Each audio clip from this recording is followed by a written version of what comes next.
कुछ animal lover से मिला था। क्यों? आपको हंसी आ गई? हमारे देश में ऐसे बहुत लोग हैं और विशेषता है कि ये गाय को एनिमल नहीं मानते।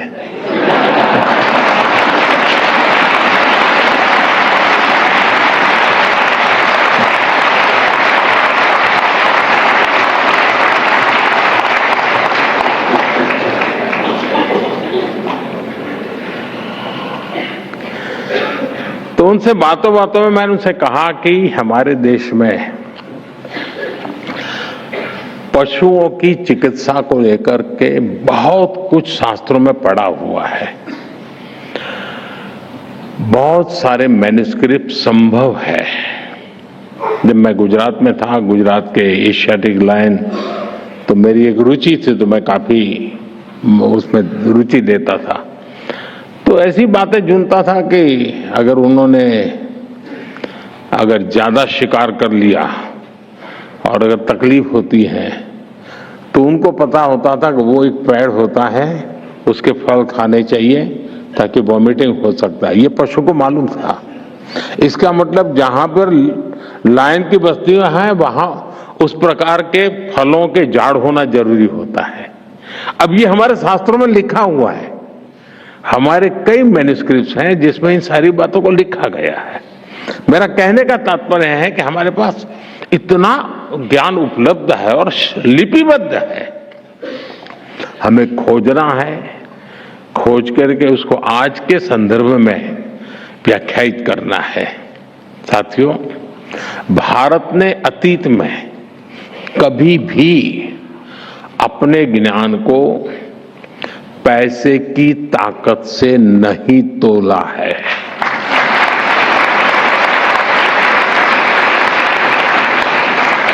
हमारे ऋषियों ने भी कहा है, विद्या दान मतः परम, अर्थात विद्या सबसे बड़ा दान है।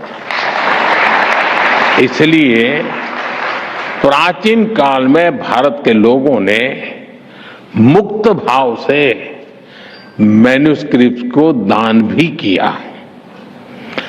चीनी यात्री ह्वेनसांग जब भारत आए थे तो वो अपने साथ 650 से ज्यादा मैन्युस्क्रिप्ट लेकर के आए थे। नहीं, वो यहां से लेकर के गए थे। और मुझे चीन के राष्ट्रपति ने एक बार बताया कि वो मेरे गांव में सादा समय रहे थे, मैं जहां मेरा जन्म हुआ वड़नगर में। लेकिन जब यहां से चीन वापस गए तो वो राष्ट्रपति शी के जन्म स्थान पर रहते थे। तो वो मुझे वहां ले गए अपने गांव, और वहां जहां ह्वेनसांग रहे थे उस स्थान को मैं देखने के लिए उनके साथ गया। और जो मैन्युस्क्रिप्ट थे उस पूरा विस्तार से मुझे राष्ट्रपति शी ने दिखाया था। और उसमें जो भारत का वर्णन थे उसके कुछ पैराग्राफ थे जिसको इंटरप्रेटर ने मुझे वहां समझाया। यानी मन को बहुत ही प्रभावित करने वाला, वो एक एक चीज देखते थे लग रहा था क्या खजाना होगा हमारे पास।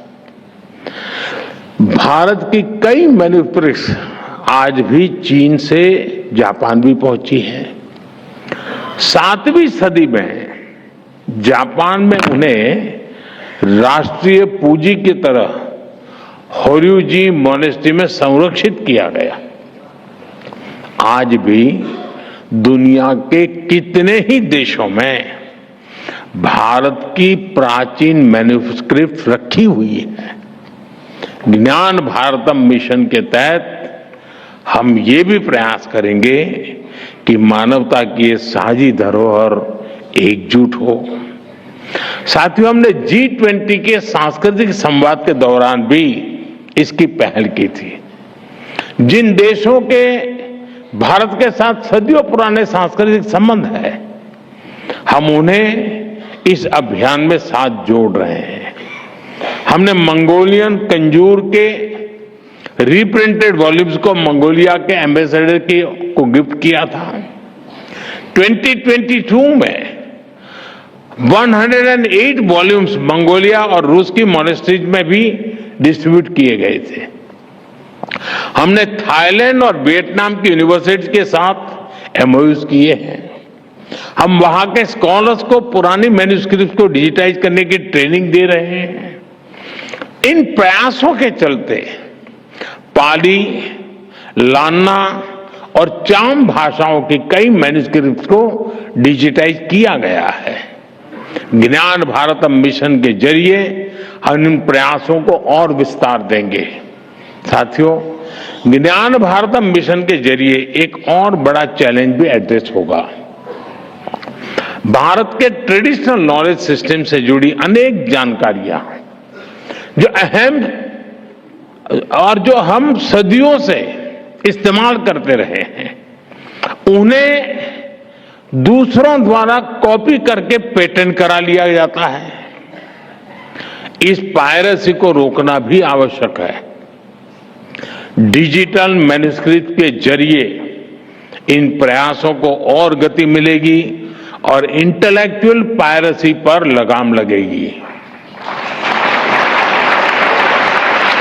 दुनिया को भी तमाम विषयों पर आप